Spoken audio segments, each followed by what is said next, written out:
Australian government has reversed its decision to cut funding for Prince Harry's Invictus Australia charity, with Veterans Affairs Minister Matt Keogh announcing that federal support will continue for another 3 years. As part of establishing the new Veterans and Families Wellbeing, we're transitioning funding for broader well-being support. Sounds wise. To the veteran community, to that new agency. As we transition, in order to maintain continuity and certainty of support services for our veteran community, we're providing another 3 years of funding to Invictus. Did he just say what I think he said? Because this government, the exact same government that officially cut the funding, just handed it straight back. 3 more years. No real explanation, no press conference, just reversed. And nobody in the room is asking the obvious question, who made that call? Because here's what we know. Australia didn't wake up one morning and change its mind. Governments don't work that way. Someone picked up a phone. Someone had a conversation that never made the headlines. And 3 years of public money quietly walked back out the door. We are going to show you exactly where that money goes. And when you see the full picture, not just Australia, but the numbers behind the entire operation, you are going to have serious questions. Stay with me. So here's what this entire video is going to answer. Why did Australia cut funding for Invictus then reverse overnight, while the game's own budget shows $118,000 spent per wounded veteran who paid their own way? To answer that, we need to break this down into 3 parts. Part 1. Where did $63 million actually go at the 2025 Invictus Games in Canada, and why is the budget blacked out? Part 2. What really happened in Australia? Who cut it? Who reversed it? And why won't anyone explain the phone call that changed everything? Part 3. What do Invictus, African Parks, and Archwell all have in common, and what does that pattern tell us about who these charities actually serve? Now, for those who don't know the background, Prince Harry founded the Invictus Games in 2014 as a sports competition for wounded military veterans, and for years, it made him genuinely beloved around the world. The 2025 Games were held in Vancouver and Whistler, Canada, in February, hosting 543 competitors from 23 countries at a total declared cost of $63.2 million Canadian. But a financial report has now revealed that works out to $118,352 per competitor, and the veterans themselves reportedly paid for their own flights, their own hotels, and their own equipment. By the time this video is done, you will know exactly what those redacted budget documents are hiding.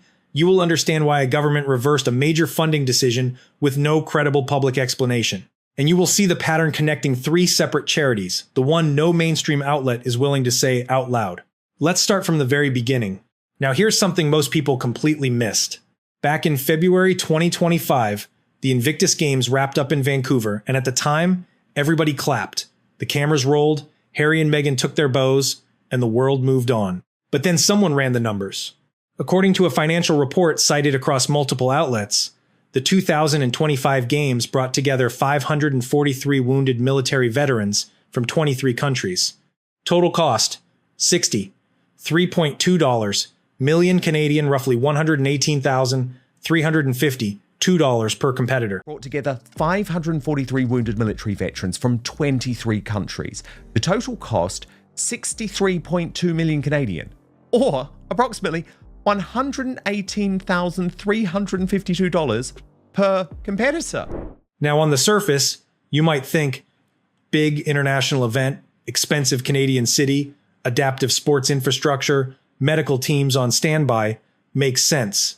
But when you consider that veterans reportedly paid their own flights, their own hotels, their own equipment, that entire defense collapses completely.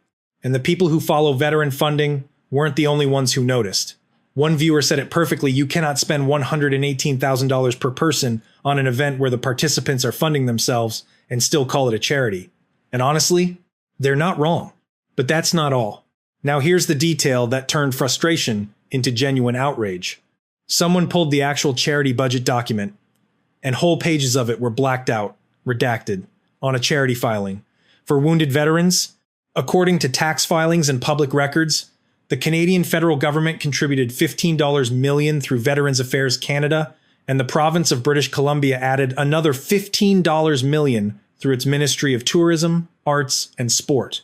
The public picked up half the tab for Vancouver, with the Canadian federal government contributing $15 million through the Veterans Affairs Canada and the province of British Columbia contributing another $15 million through its Ministry of Tourism, Arts and Sport. That is $30 million in public money.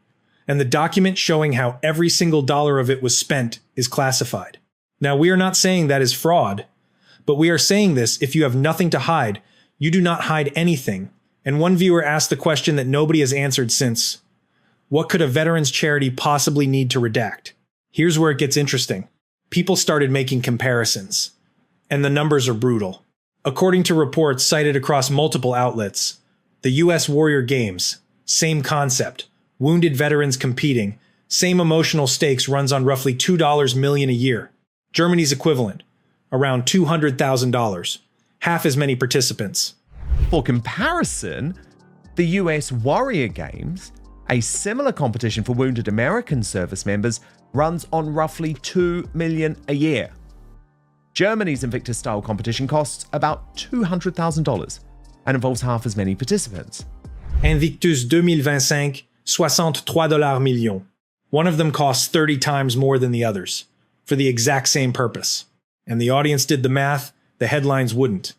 They asked the question that actually matters: wouldn't that $118,000 per person mean more as a prosthetic limb, a wheelchair-accessible home, a vehicle a wounded veteran could actually drive? Life-changing money handed directly to the people who earned it, instead of poured into one enormous production that the competitors themselves had to pay to attend. But here's the thing. The money question in Canada? That is actually the easy part of this story. Because while everyone was focused on those numbers, something was happening in Australia that makes even less sense. A government looked at Invictus, looked at the budget, and said, "We are done. Funding cut. Decision published. Final."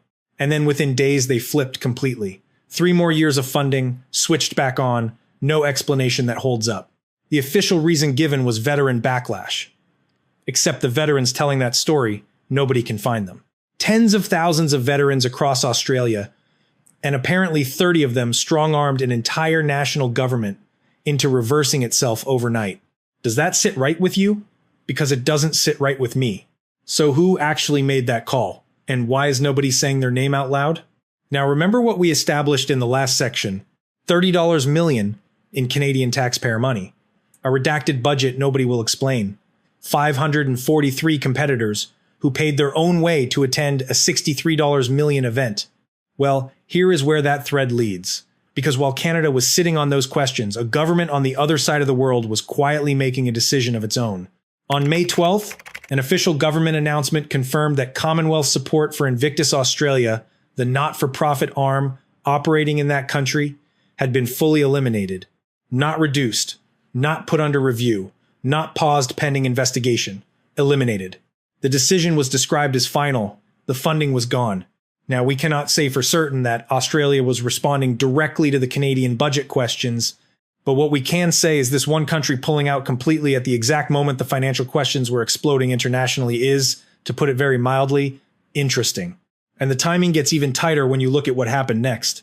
Because within days of that announcement, the decision was reversed. 3 more years of federal funding. Switched back on. Just like that.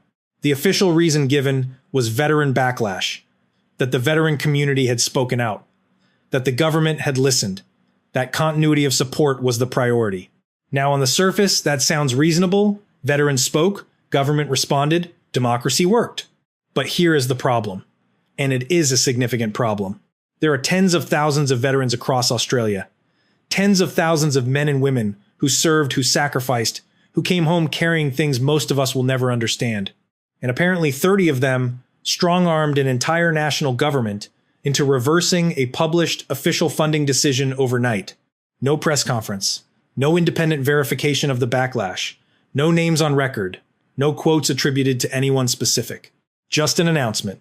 And then 3 days later, the opposite announcement. Is it possible? Sure. Anything is possible. But here's the thing about coincidences. 1 is a coincidence. 2 is a pattern. 3 is a plan. And we are at 3 now. Now, while Australia was reversing itself with no explanation that holds up, something else was collapsing at exactly the same time.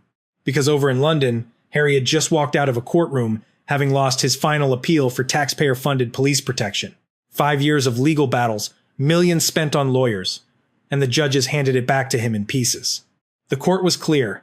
His sense of grievance, the judge said this directly, was not a legal argument. Now here is why that matters to this story.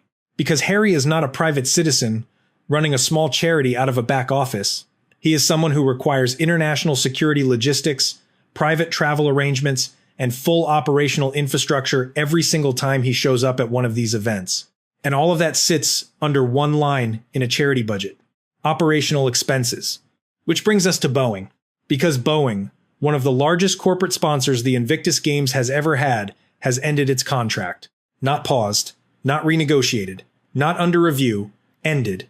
That means Harry walks into Birmingham this summer with a $63 million price tag on the last event, a budget nobody is allowed to read, no Boeing, a court loss that raises serious questions about who funds his personal security, and a private sponsor list that is getting shorter by the week. And the ones still on that list? Nobody wants to say their names out loud either. Now, I have been saving this for right here, because everything we have covered so far, the $63 million, the redacted budget, Australia reversing overnight with no explanation, Boeing walking out the door, all of that is about money. And money, at the end of the day, can be explained, audited, justified, argued over in a courtroom. But what I am about to show you cannot be explained away with a spreadsheet. Because there is a third charity, one that has nothing to do with sports, nothing to do with government funding decisions, nothing to do with Canadian tax records. It involves rangers, it involves an indigenous community deep inside a national park in Central Africa, and it involves a word I need to say very carefully: torture. Not alleged by an anonymous source, not a rumor circulating on social media, investigated by a law firm that the organization itself commissioned and confirmed. Harry sat at the top of this organization for 6 years. And the question that nobody in his circle has answered publicly: what did he know? And when did he know it? Now here is where we have to be careful, because what I am about to share involves allegations that are still active, ongoing, unresolved, and according to the people living through them, getting worse, not better. And critically, the organization at the center of it is no longer denying that something happened. Prince Harry spent 6 years as president of African Parks, an organization that manages 24 protected natural areas across 13 African countries, in direct partnership with local governments. For 6 years, his name was on the door. His face was at the fundraisers. His voice was in the promotional material. African Parks was one of the causes he spoke about with the most genuine passion. And then in 2023, quietly, without a public announcement, he stepped down as president and moved on to the board of directors. Now, a title change inside a nonprofit does not sound like news, but the timing of that move is exactly what people are now pulling apart. Because he did not step back when things were going well. He stepped back right as the allegations were beginning to break the surface. Survival International, an indigenous rights charity with decades of credibility, stepped forward publicly and called on Harry to resign from the board entirely. The allegation is this: that rangers funded and managed through African Parks committed serious human rights abuses against the Baka people in the Republic of Congo, specifically in and around the Adzala-Kokua National Park, which operates under African Parks management.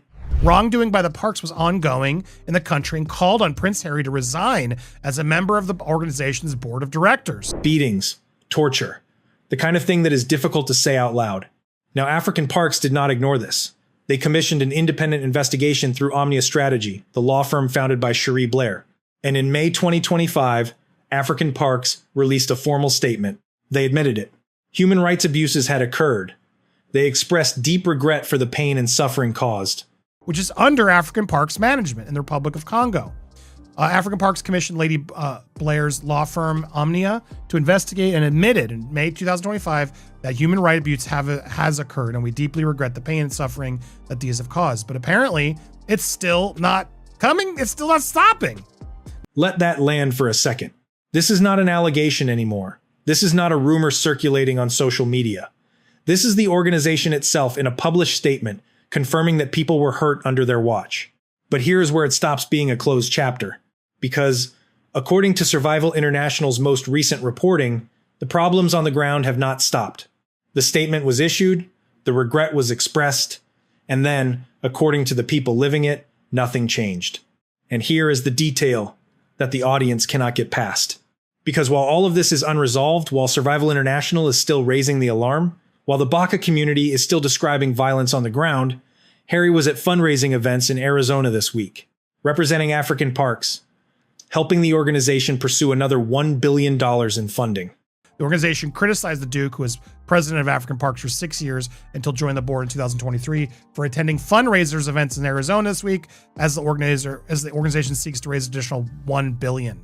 A leader of the Baca community told Survival International, "We don't work with them." Not stepping back, not calling for a pause, not making a public statement that went beyond the organization's carefully worded apology, just present, smiling, raising money. And a leader of the Baca community told Survival International directly in words that were published, and that his identity was hidden to protect him from the very rangers still operating on that ground. "We don't work with them. The way the parks treat us here is violent. African Parks want to make us disappear." Confidential to prevent retribution by the African Parks funded rangers who continue to manage, added, "African Parks want to make us disappear." It's outrageous to see Harry's continued support to African Parks despite the horrific. A man who cannot say his own name publicly because the people he is describing are still out there, still armed, still operating under the same management structure. And Survival International was direct about it. It is outrageous to see Harry's continued support for African Parks given what has been confirmed. Now, is it possible that Harry does not know the full extent of what is still happening on the ground? I am not going to answer that for you. I am going to show you the evidence and let you decide. What I will say is this: when an organization you lead commissions an investigation, receives a confirmation of abuse, publishes an apology, and then the people making the original allegation say nothing has changed, at what point does continued presence become a different kind of statement? Go back to the very beginning of this video. The Australian minister, standing at a podium, announcing 3 more years of funding for a charity whose budget is blacked out. At the time we asked, who made that call? Now look at everything we have just covered. A $63 million event where the participants paid their own way. A budget nobody is allowed to read. A government reversal with no credible explanation. A law firm confirming abuse inside an organization Harry still publicly represents. And here is the question that nobody has asked yet. What if the Australia reversal has nothing to do with veteran backlash at all? What if the people who benefit from keeping these structures funded and running are not the veterans, not the wildlife, not the communities? We have 3 charities now. 3 sets of questions. 3 sets of people who were supposed to be helped and are asking where the money went. The pattern is not complicated. You just have to be willing to look at it. So let's come back to the question we started with, the one that opened this entire video. Why did Australia cut funding for Invictus, then reverse overnight, while the game's own budget shows $118,000 spent per wounded veteran who paid their own way? We now have enough on the table to answer that. Not with speculation, not with social media comments, with the facts we have established, one by one, across the last 30 minutes. Here is what we know for certain. First, the 2025 Invictus Games cost $63.2 million Canadian for 543 participants, $118,352 per competitor. Veterans covered their own travel, their own accommodation, their own equipment. $30 million of that total came directly from Canadian taxpayers. And the budget showing where the rest went is partially redacted on a public charity filing. Brought together 543 wounded military veterans from 23 countries. The total cost, 63.2 million Canadian, or approximately $118,352 per competitor. Second, Australia officially eliminated Commonwealth funding for Invictus on May 12th. Published, final, done. Within days, Veterans Affairs Minister Matt Cogg reversed that decision on camera, restoring 3 full years of federal support. The explanation given was veteran backlash. No names, no quotes, no independent verification. Just a minister saying, we changed our minds. But now the budget says, the announcement on May 12th revealed that Commonwealth support for the not-for-profit organization has been eliminated, a decision that left many devastated. Third, African Parks, where Harry served as president for 6 years, admitted in a formal May 2025 statement that human rights abuses occurred under its management. Survival International says those abuses are ongoing. A Baca community leader whose identity had to be hidden for his own safety described violence, fear, and a desire by the organization to make his people disappear. Harry attended fundraising events this week, helping African parks pursue another $1 billion. Which is under African Parks Management in the Republic of Congo. African Parks commissioned Lady Blair's law firm Omnia to investigate and admitted in May 2025 that human rights abuse has occurred, and we deeply regret the pain and suffering that these have caused. But apparently, it's still not coming. It's still not stopping. Now, when you line those three things up, not as separate stories happening in separate countries, but as a single connected sequence, the picture that emerges is not complicated. It is a pattern where the people who were supposed to benefit are consistently not the ones benefiting. The veterans paid their own way to attend a $63 million event. The Baka community described violence, while the organization chased $1 billion fundraising target, and a government reversed a major public funding decision with an explanation that does not hold up to basic scrutiny. Whether every piece of that picture represents deliberate wrongdoing, we cannot say that with certainty. What we can say is that the evidence points consistently in one direction. And that direction is this. The structures built around Harry's name are not being held to the same standard as the people those structures claim to serve. And here is the thing that makes this hard to look away from. None of these questions are new. The African Parks allegations surfaced in January 2024. The Invictus budget questions have been building for months. The Australia reversal happened weeks ago. These are not surprises. These are patterns that have been sitting in plain sight for anyone willing to look. But here is what we still have not answered. And honestly, it is the most important question of all. Every video about this story puts Harry at the center. And look, his name is on the door. That matters. We are not moving past that. But here is the question that no other outlet is asking. Who else is in the room? Because Harry does not approve budgets alone. He does not write charity filings. He does not decide which pages get redacted and which ones do not. There are boards. There are executives. There are government ministers signing off on 8-figure checks. The full list of names sitting on the Invictus Foundation board, the people who looked at a $63 million spend and signed their names underneath it, has not been published anywhere. We looked. It is not there. And that list, more than any court verdict, more than any government reversal, more than any redacted budget document, might be the most important piece of paper in this entire story. So where is it? And why is nobody asking for it? Now look, I know there are people watching this right now who are going to say, you are using a cost per head calculation to make a legitimate charity look corrupt. The Invictus Games genuinely changed veterans' lives. That is not nothing. That is actually everything. And you know what? That is a fair point. International multi-sport events are expensive.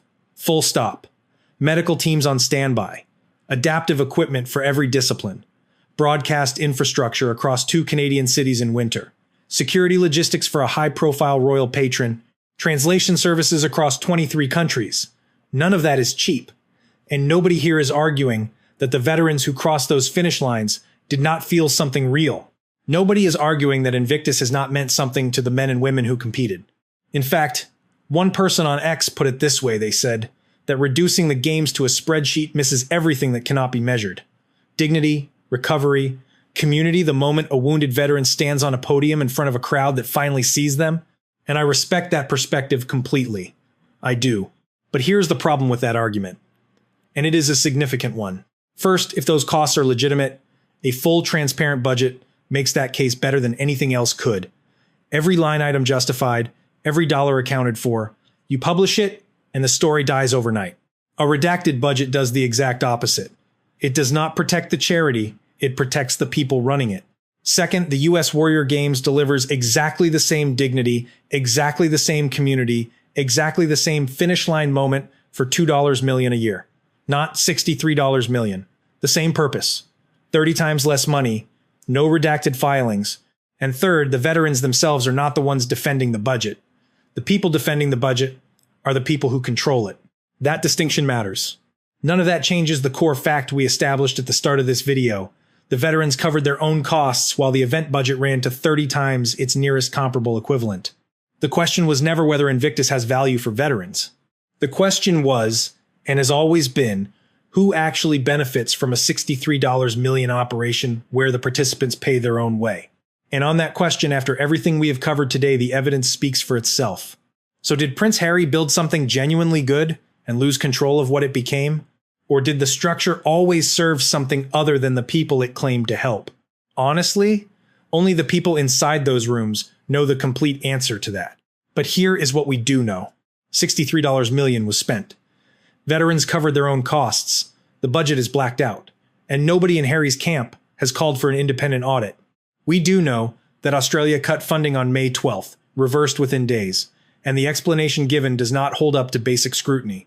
And we do know that African Park's admitted abuse occurred under Harry's leadership, that Survival International says it is still happening, and that Harry spent this week at fundraising events helping the same organization chase another $1 billion. The rest? I will leave that for you to decide, but I want to know what you think. Are you on side A, the costs are high, the questions are fair, but Harry deserves benefit of the doubt until there is a full independent audit with every name on the table? Or are you on side B, 3 charities, 3 financial black holes, 3 sets of people who were supposed to be helped and are still waiting? This is no longer a coincidence. Drop your answer in the comments. I read every single one. And if you thought this story was something, wait until you see what we found about the Birmingham Games and the corporate sponsors walking out one by one. Because the names still willing to put their logo on Invictus this summer is a very short list. And the ones who just left, they did not leave quietly. That video is right up next. Don't go anywhere.